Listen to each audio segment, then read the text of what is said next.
নমস্কার বন্ধুরা, আমি আজকে ফুলকপি আলুর একটুখানি তরকারি করছি, সেটা ক্ষীর দিয়ে, খোয়া ক্ষীর দিয়ে। প্রথমে আমি ফুলকপিটাকে নুন দিয়ে ভাপিয়ে নিয়েছি, আর এদিকে মশলা করেছি। আদা, কাঁচা লঙ্কা, জিরে, টমেটো পেস্ট করে নিয়েছি। এখানে তেলের মধ্যে তেজপাতা, গোটা জিরে ফোড়ন দিয়ে আলুটা ভাজা করে নিচ্ছি। তারপরে আমি ভাজা হয়ে যাওয়ার পর মশলাটা যেটা করেছিলাম সেটা আমি তেলের মধ্যে দিয়ে দিলাম, দিয়ে কিছুক্ষণ আমি ওটাকে ফ্রাই করে নেব।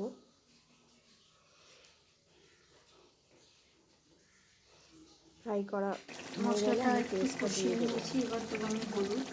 পেস্টটা দিয়ে নাড়াচাড়া করার পরে আমি হলুদ গুঁড়ো দেবো, সামান্য জিরে গুঁড়ো দেবো, ধনে গুঁড়ো দেবো, সামান্য ধনে গুঁড়ো,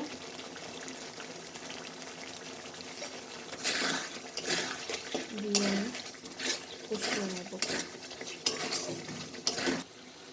এবার সুন্দর কালার এসছে, দিয়ে দেবো। কপিটা আমি একটু ভাপিয়ে রেখেছিলাম, করার নেই, এখন দিয়ে কষিয়ে নেব। সেটা আমি দিয়ে দেবো কষানোর সময়, দিয়ে নাড়াচাড়া করে ভালো করে কষবো। ভালো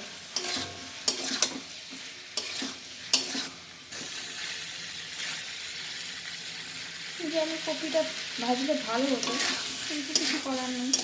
এখন আমি কপি না ভেজেই রান্না করব।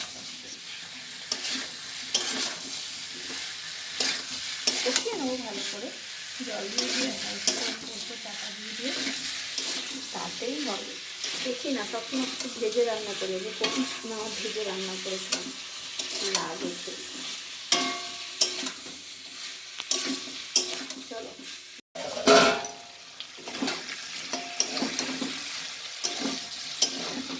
দেখো কষিয়েছি, চাপা দিয়ে চাপাটা খুললাম,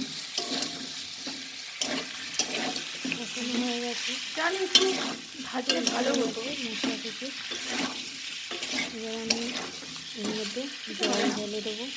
ভালো লাগবে, একটু সুন্দর দেখতে লাগছে। দেখো ভাজিটা কি রেড কালার এসে দারুণ দেখতে হয়েছে। হ্যাঁ, সুন্দর হয়েছে। এবার আমি এর মধ্যে গ্রেট করে দেবো। কেমন রাখি? আরে বাবা আর দিস না, এত লাগবে না। দেখো কথা শুনবে না, বেশি বেশি ক্ষীর দেবে, আর লাগবে না বাবা, ছেড়ে দে। খুশি দেখো,